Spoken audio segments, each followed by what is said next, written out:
Okay.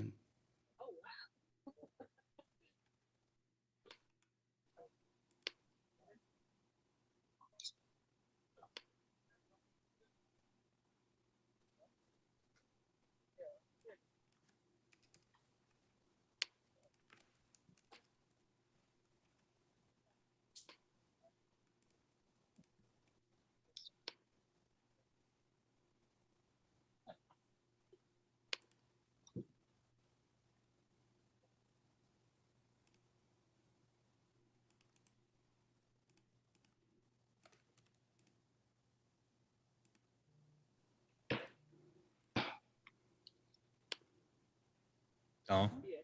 Hey, David, Okay. so you know, in the background, we got Assemblyman Oth and Assemblywoman DeFuccio. They just showed up, which was a pleasant surprise. Okay. Here, I'd let you. And we're ready to start now. And hello everybody. I'm David Wildstein. I'm the editor of the New Jersey Globe. I am joined by the editor and founder of Save Jersey, Matt Rooney. This is supposed to have been a debate between the candidates for the Republican nomination for Congress in New Jersey's 5th District. Nick DiGregorio and Frank Pallotta were invited, as well as Fred Schneiderman, who withdrew from the race this morning. Mr. Pallotta declined the invitation, and under the terms of the invitation that the New Jersey Globe and Save Jersey extended, we said that the debate will go on as long as one candidate accepts. That is Mr. DiGregorio. He is here. It's an odd kind of debate, and we're really going to just ask him some questions about how he feels on issues and what message he wants to send to Republican primary voters as he seeks the chance to take on three-term incumbent Josh Gottheimer in the 5th District. So Mr. DiGregorio, welcome. Thank you for being here. Thank you for accepting the debate, which I think is hugely important to be able to speak to voters, and I wish it were a different circumstance. But I'd like to ask Matt Rooney to ask you the first question. Good evening, Nick. The first question is one I think that's well suited to our generation. We're millennials. Student debt is a massive challenge and a massive concern for millennials. Of course, conservatives have talked about ways to make life more affordable for taxpayers. The left's answer appears to be to forgive student debt, something which could have a tremendous inflationary impact on our communities. Some Democrats have called for a $50,000 level forgiveness for student debt carriers. The Biden administration signaled it may support a $10,000 one-time forgiveness, executive order, or some other mechanism. Do you support forgiveness of student debts? And if you don't, why? I don't support forgiveness of student debts, and I'll tell you why. I think that individuals who have worked their butts off to be able to pay their own taxes shouldn't be going forward and assisting other individuals who have obviously made a conscious choice to go on and take on debt to educate themselves. I don't think that that's the responsibility of somebody else, but I do think that there's a solution here. And I think that ultimately I'm a product of that solution. I served 9 years in the Marine Corps, as you're aware. And as a result of that, when I departed the Marine Corps, I ended up using the GI Bill to better myself. I went to graduate school. I got my MBA, ended up working in finance. And it was a fantastic opportunity for me to get the education I needed to provide for my family. I believe that some semblance of the GI Bill is something that we can perpetuate, not just to members of the military, but to individuals who are willing to serve their country in some capacity and a capacity that fits them. So I think at the age of 18, if you're graduating high school and you look around and say to yourself, hey, we've got an opportunity here to pursue higher education, but the money isn't there, I think the government should be able to provide an opportunity for those students, those individuals who are going to be graduating high school, to pursue some course of patriotic service to their country. Maybe that means the Marine Corps like it meant for me. Maybe it means the Peace Corps, or Teach for America, or AmeriCorps. Perhaps the Civilian Conservation Corps is something that we should resurrect and do in a manner that's in accordance with the 21st century and bring it up to the times and speed it up to the times. But the reality is I do believe in service. I believe in patriotism. And I believe that we do live in a country where we should all be able to pursue happiness. And I do believe that a GI Bill of sorts should exist for individuals who are willing to serve their country, regardless of if it's with a rifle or something else. Thank you. Thank you. And Mr. DiGregorio, I don't have a lot of process questions tonight, but I do have one that I'd like to start with. What is Frank Pallotta afraid of? Why didn't he want to debate you? Uh, so, I guess I'll start by saying that this is a bit of a par for the course for us. This has been a very interesting primary. Obviously, I'm a newcomer to this, but I've been kind of shocked at the lack of professionalism that's existed in this race so far. I went, I think it was a couple of months ago, out to Sussex County. And of course, in Sussex, you have CD7 candidates and CD5 candidates vying to earn the votes of individuals who live there. And so there was a candidates night, and I showed up, and my opponent showed up, as well as the CD7 opponents. And this was during a hotly contested moment in that primary. And so I was shocked to kind of see that the CD7 candidates were staying cordial with one another. They were shaking each other's hands, having light conversation. That's very much not the situation that's been going on in CD5. I try to shake the hand of my opponent's campaign manager, and it's almost like you're a ghost. Sometimes I joke around and I say that it's kind of an episode of Mean Girls. And the reality is I don't think it should be that way. And I've always tried to maintain that semblance of professionalism. I think today one of the big points on social media that someone was trying to make was that the only reason I'm doing this debate is because I can have notes. Well, I don't have any notes here, and I've got my Mean Girls squad in the background, so I'm going to go ahead and ask them, hey, do I have any notes? Yeah, I don't have any notes. And I would encourage Frank not to be scared. Let's debate. Let's get in the arena, and let's tell people the ideas that are important to us. Look, we've been really successful in our campaign. We've been able to raise almost 10 to 1 more money than what my opponent's been able to raise. We've been able to win conventions to the tune of 70% when 4 people were running. I mean, I think it's pretty clear that the momentum's coming in our way. And I think we're going to continue to earn that momentum. June 7th is going to be a contested primary. It is what it is, but we feel that the wind is at our back, and we are going to work really hard. We're going to outwork our opponent like we always do, and we're going to win this election. And let me just ask a quick follow-up question. If Frank Pallotta wins the primary, will you support him to beat Josh Gottheimer? Of course. Look, more than I want to win, I want Josh Gottheimer to lose. More than I want to win, I want to see my country get back on the right track. And I think that that's going to be conservative values and Republican ideals. And so if I'm not to be the selection of the electorate on June 7th, I will be in June 8th. I will be in the office of whoever wins, and I will be helping that individual make sure that we get across the finish line, because it's not about me. It's not about ego. It's not about personality. It's about winning this election and making sure that my kids and the future generation of Americans have something to look forward to. And I think right now we're in danger of not having that. Okay, thank you. And Matt, we're going to just alternate. So Sure. Nick, you're a veteran of Afghanistan and Iraq, a combat veteran, something I've talked to you about before in discussions on Save Jersey and on my radio program on 1210 WPHT. There are a lot of armchair generals on social media these days that have a variety of different opinions on the conflict in Ukraine, whether the United States isn't involved enough, whether it's too involved, at every point in between. What is your position on the United States' current involvement in Ukrainian conflict? And were you to have the president's ear, what exactly do you think that involvement should look like? Look, my opinion here is that there are 40 million Ukrainians who are willing to fight and die for democracy, and I respect the hell out of that. I think Vladimir Putin dangerously miscalculated. I think in prosecuting this war, he said to himself, the American public is tired of war. They've been at war for 20 years, and so there's no way that they're going to try and stop us. And I think what he miscalculated on is that, yes, Americans are war weary, but I think when we see allies who are in distress, who are willing to fight and die for democracy and do the things on their own that are necessary to propagate their own sovereignty, then we are all in. And I am all in. I think we need absolutely to make sure that our Ukrainian allies are getting the equipment and the material that they need to be successful. I am very much in favor of making sure that the Ukrainian democracy survives, that President Zelensky gets what he needs to be successful and to perpetuate democracy for their future generations. Does that mean that we need to put our troops on the ground? Of course not. I don't believe that we need to do that. But I think what we're doing right now is working. My criticism is that we need to do more of it. We absolutely have to make sure that we're putting ourselves in a position where we're helping our allies so that our other allies in Europe understand that when existential crises come into play, that we are going to play to.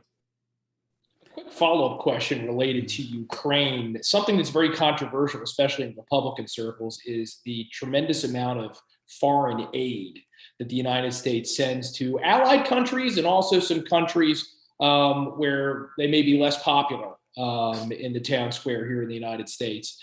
Do you support the United States' practice of sending billions of dollars in foreign aid to foreign powers on an annual basis, or do you think that's a practice that needs to be revisited?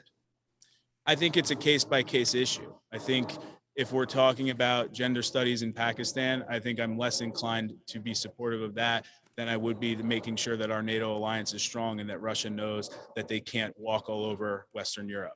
I am more in favor of ensuring that China knows that they are someone that we are going to treat with great severity, and we're going to support our allies who live in that region. And who are willing to support Western ideals and to support democracy, because that is what will perpetuate success around the world. So when it comes to foreign aid, it's all about whether America is leading or America is following. I think under the Biden administration, we are completely following. I think we're in a position where our enemies smell weakness, our allies are distrustful of us, and it's because of the decisions that we've made in the recent past. The reason that I'm running for Congress right now is because in middle of August, I looked down at my 4-month-old son while I was watching the news and watching 13 troops get killed in Afghanistan for a botched and shameful evacuation. And I looked and I said, this can't stand. I served in the Marine Corps in the wake of 9/11 to make sure that my son wouldn't have to do this anymore. And unfortunately, I think we now find ourselves under the Biden administration in a position where we are weaker and where our enemies know it. And that's why things like Ukraine are happening right now. And we need to make sure that that doesn't spread. And I want to ask a question that I'm beginning to think might almost be required of somebody running for Congress, and that is, what do you think the role of the federal government in America ought to be? I think it's the responsibility of the federal government to facilitate the American dream for its citizens. And obviously that has a million different definitions, because there are 330 million American citizens in our country. But I believe that we're in a position right now where that's impossible. I mean, gas down the street on Plaza and Fairlawn, which is just 1 block away from where I live, where we're filming right now, gas is at $4.45 a gallon. If you are unlucky enough to have a diesel car, you're paying $6.90 for a gallon of your diesel. How can we allow and enable Americans to pursue the American dream when it costs that much money even just to get to work? And so I think that's the problem that we're dealing with right now. I think we have an economy that isn't working for people. We have a follower for a president when it comes to foreign policy, somebody who is unwilling to make the difficult decisions to make sure that America is the one that's leading, because the reality is, if America is not leading, then somebody else is going to fill that power vacuum.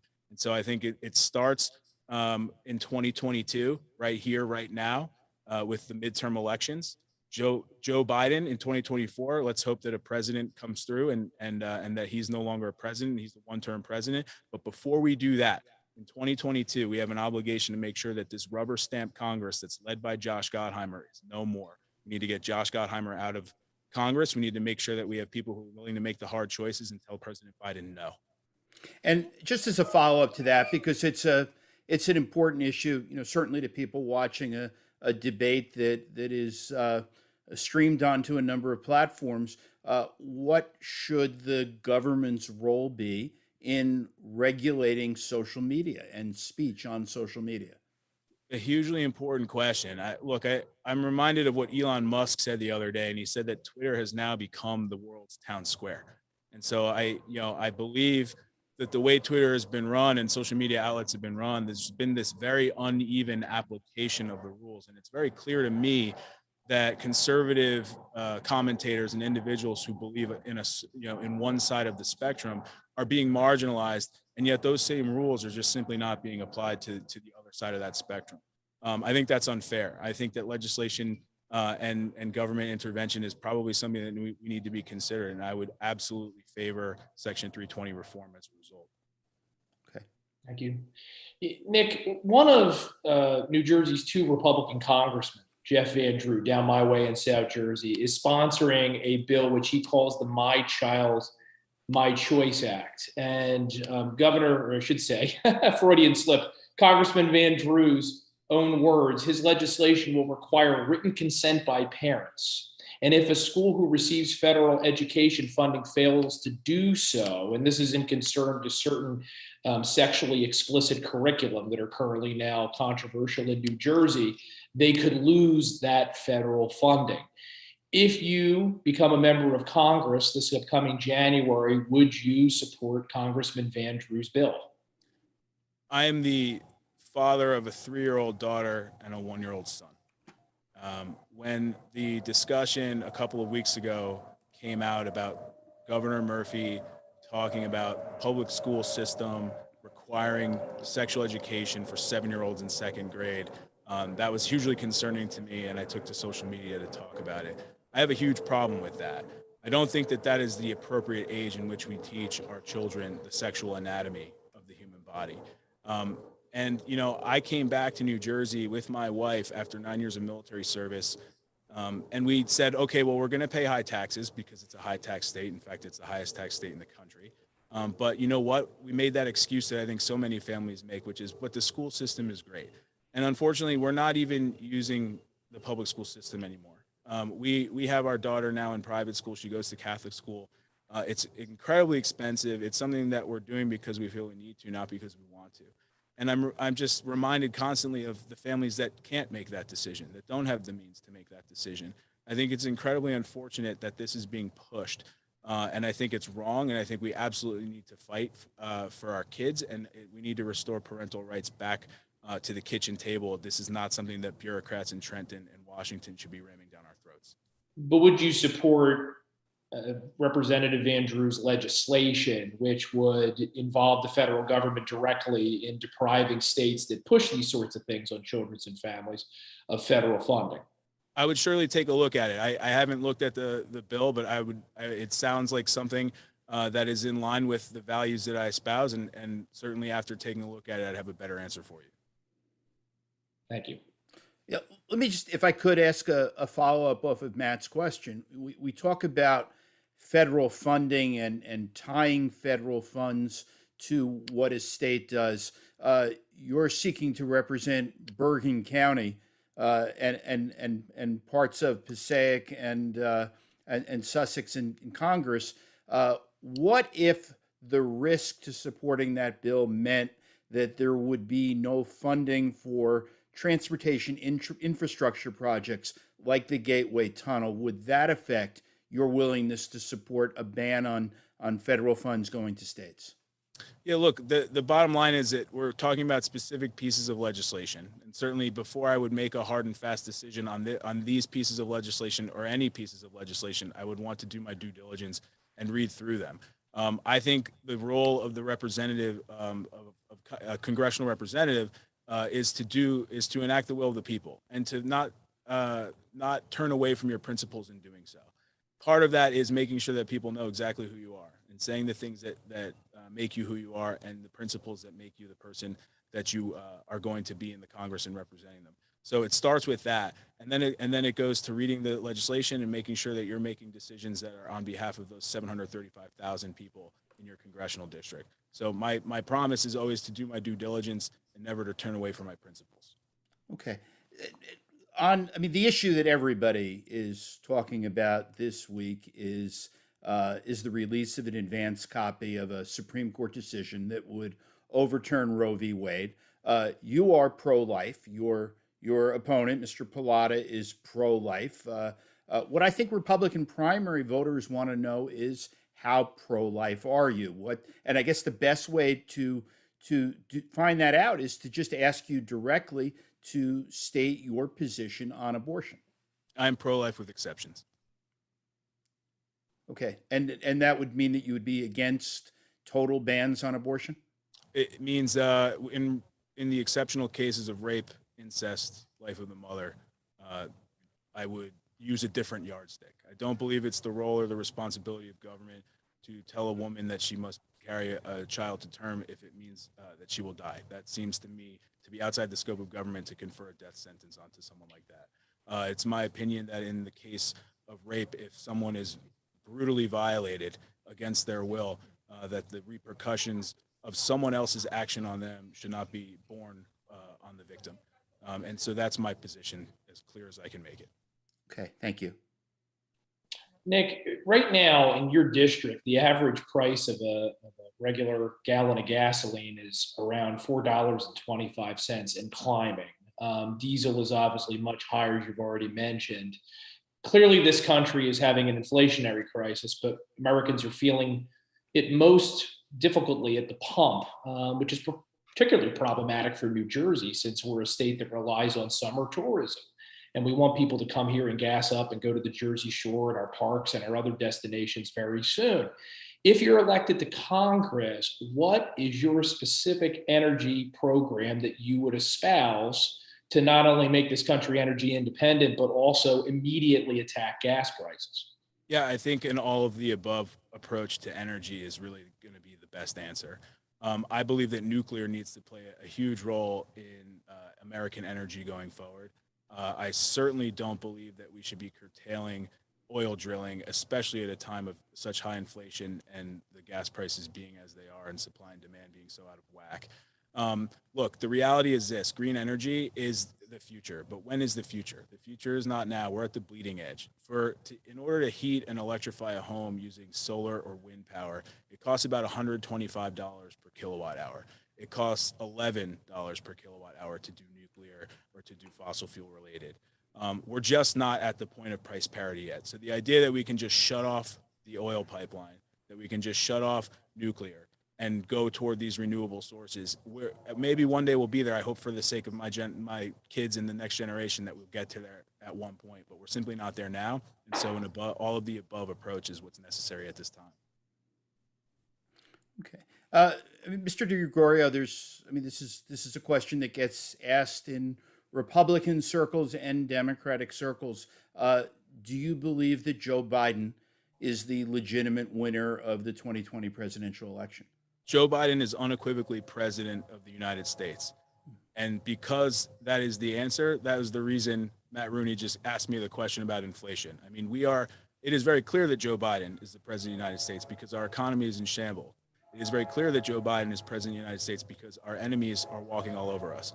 I think right now, the reason that I'm running for Congress in this year, it's a midterm election, if it's a referendum on Joe Biden, and I think we all need to ask that question. Are we better off now than we were 2 years ago? I think unequivocally the answer to that is no. That's why I'm running, and I'm running to get that rubber stamp Congress removed so that we can start telling Joe Biden no, and that starts with Josh Gottheimer. Okay, Matt, we'll go to you. Ultimately, Nick, though, Republicans remain extremely concerned about election integrity. There's decreasing confidence that our elections are secure, and simply put, your vote matters. Ultimately, though, we know that states are largely in charge of their own elections, even for elections that have a large outsized federal impact, like elections for the presidency or United States Senate. What role, if any, do you think the federal government should have in advancing election security? And are there any specific measures that you would advance were you elected to Congress? Absolutely. I think first and foremost is voter ID. The United States has this selective service program. At the age of 18, they have a decent idea of where you live, so they send you a draft card. I remember getting mine. I think that if the U.S. government knows where you're living at the age of 18, they can probably send you a passport too. And I think a passport is obviously a very secure document. It's already an existent document. It's a common sense solution. If you don't already have a passport at the age of 18, when you become a voting age, the government issues you that passport, and that is what you use to prove your U.S. citizenship and your right to vote at the election booth. And I think it's a common sense oriented solution. I don't understand why we're not employing that aside from the political reasons. The reality is we can get voter ID out immediately if we're actually willing to solve the problem of election integrity. And voting is a sacrosanct act, and it is the lifeblood of our democracy. And if people are starting to get away from this idea that their vote counts just as much as the person to the left and to their right, we've got a serious problem. We've got to restore faith in our institutions. Thank you. Thanks. And one issue that is part of a national debate among congressional candidates, really among all candidates, is whether the government is doing a a good job or a bad job in supporting the police, whether police should be defunded or whether elected officials should, as they say, back the blue. And I want to ask you your position on that, and what will you say when you speak to law enforcement groups, when you go before the state PBA, the Fraternal Order of Police? What will you say to them in your pitch for their endorsement, if you Yeah, want it? I think we absolutely have an obligation to back the blue. When I look at the communities that I pay all these taxes in order to live here, part of the reason that I live here is because these communities are safe. And we have to be cognizant of the fact that there are people who wake up every morning to risk their lives on behalf of the communities that they serve. I am reminded of my own military service. All of the deployments, all 4 of my deployments that I did as a U.S. Marine were under the presidency of Barack Obama. And oftentimes we quietly criticized the rules of engagement. We quietly criticized the materials that we were being given in order to prosecute this war. We wondered out loud if we actually had somebody who wanted to see us succeed in the missions that we were being put on. And I think right now there is a parallel to be made. I think it's never been harder to be a cop. And I think a lot of it is because they don't have people backing them. I think a lot of it is because people see them as vilified. And I think that is simply not the case. Are there bad cops? Of course there are. There are bad Marines too. The reality is you don't just throw the baby out with the bathwater. We have an excellent organization in our police force. We need to back them. We need to make sure that they're getting the resources and the support that they need to be successful, because at the end of the day, it is our communities who rely on them to ensure our safety. Okay, thank you. Matt, let's go to you. Certainly. Nick, you live in one of the highest property tax regions in the highest property tax state in the country. I'm just going to say one of. No, we're the highest property tax state in the country. You didn't need me to tell you that. Ultimately, there is a split among Republicans nationally when it comes to the repeal of the SALT cap. Many Republicans in New Jersey have supported the repeal, arguing that New Jersey taxpayers deserve relief. Many Republicans nationally have argued that repealing the cap is essentially welfare for blue states that don't have their own fiscal house in order. Put another way, rewarding them for tax and spend policies like what we see coming out of Trenton. Where do you fall on the SALT cap? I own a 1,900 square foot home here in Fairlawn. My wife and I work really hard to make this house a home for our 2 kids. We do not live outside of our means. We have a small backyard that you might be able to see right behind me. And the reality is that we pay $14,000 a year to live here. That's a choice we make. But the reality here is that the SALT cap is not, it's a middle class issue in New Jersey, perhaps not in the United States of America, but certainly in New Jersey. And, when I think about Josh Gottheimer, and I think about the things that he's promised us over the last 6 years, every campaign sign he's ever had says lower taxes, Jersey values. Since 2017, he's been promising us, I'm going to get rid of the SALT deduction. I'm going to fully reinstate the SALT deduction. And what has he done? He said, I don't have a Democratic president yet, so I can't do it yet. Finally, a Democratic president comes in, still unable to do it. There is a level of ineptitude, an inability of Josh Gottheimer to do the things that he's promised us. This was the marquee thing that he promised us in the last 2 campaign cycles, and he has failed, and his time is up. And it's time to actually put somebody who's willing to go and fight for that SALT deduction, because the reality is we need it here. It's a middle class problem. It's not just something that affects the upper classes in the state of New Jersey, because that's how expensive New Jersey is.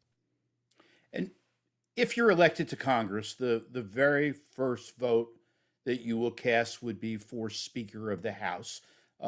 If your party is in the majority and you're there, Kevin McCarthy, it appears, intends to be a candidate for Speaker. Would he be your choice? I look forward to seeing Leader McCarthy. I look forward to hearing what his vision for the future is. One of the benefits of being a Marine Corps officer is that you have a good knack for leadership. It's sort of ingrained in you. And so I'd like to look him in the eyes and hear what he has to say, and happy to make that decision once I've had that opportunity.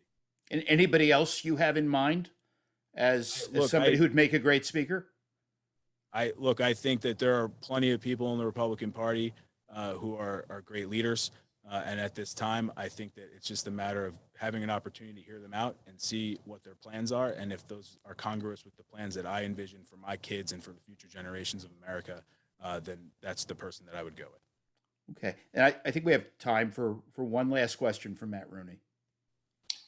I think it's fair to say that there's a growing consensus in this country that the governmental reaction to COVID-19 was flawed, and I'm being generous there. In states like New Jersey, it was arguably disastrous.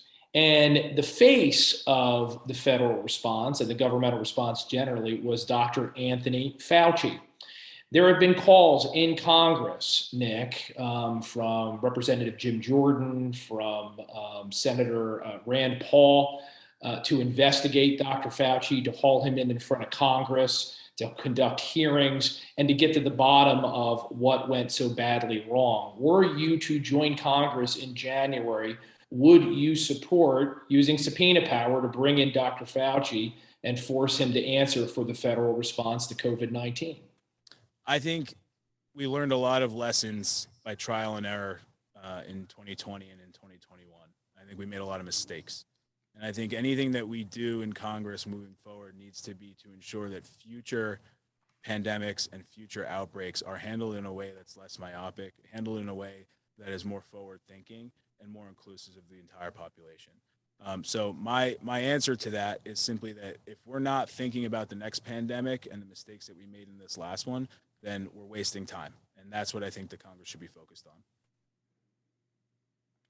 And Mr. DeGregorio, this brings you to the close of your debate, your unopposed debate. But we typically allow candidates to make a closing statement. You should be no different. I want to see if there's anything that you would like to say, in conclusion to Republican primary voters in New Jersey's 5th District as to why you should be the candidate to take on Josh Gottheimer. Sure. I have no formal closing statement. I certainly want to start by saying thank you so much for giving me the opportunity to be here. I do wish that my opponent had shown up. I think it would have only been right for the voters of the 5th Congressional District to get an idea of the contrast that we present. Look, I was 16 on 9/11. I grew up in Bergen County. I fought 9 years in the Marine Corps, fought in Iraq and Afghanistan. I am coming home to serve my country again. And I think it's because I look around and I'm disappointed with the trajectory that we're going on. I have 2 kids who I want to make sure have an America that's better than the America that I was handed. And we are dangerously going in the wrong direction. I think this starts in 2022.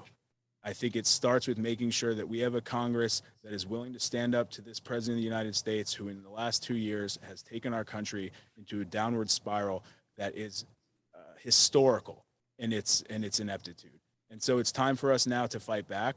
All I've ever known is serving my country and fighting for my country. And I now raise my hand and I ask you for your vote so that I can go and do it again on your behalf. Thank you so much. Okay, thank you. And I say this objectively. First of all, thank you for your service, and thank you for your willingness to participate in this forum. Forums like this are hugely important for democracy. And Matt Rooney, as always, I appreciate you participating in this and joining it. It's always great to have your perspective on in these forums. I just remind those that are watching, the primary is June 7th. Voting has already started. Military ballots, overseas ballots are out. Vote by mail ballots are starting to go out, and this election is underway. And I think I'm always safe in saying that people need to vote, and that if they don't vote, their right to complain about the outcome of an election is significantly diminished. So thank you, Mr. DeGregorio. Thanks, Matt, and thank you everybody for watching. And maybe you'll be back in the fall, and maybe Mr. Pilato will have a change of mind, and maybe we'll work something else out before June. But thank you again. Thank you. And in both of those cases, I'll be there. Thank you. Have a great night. You too. Bye.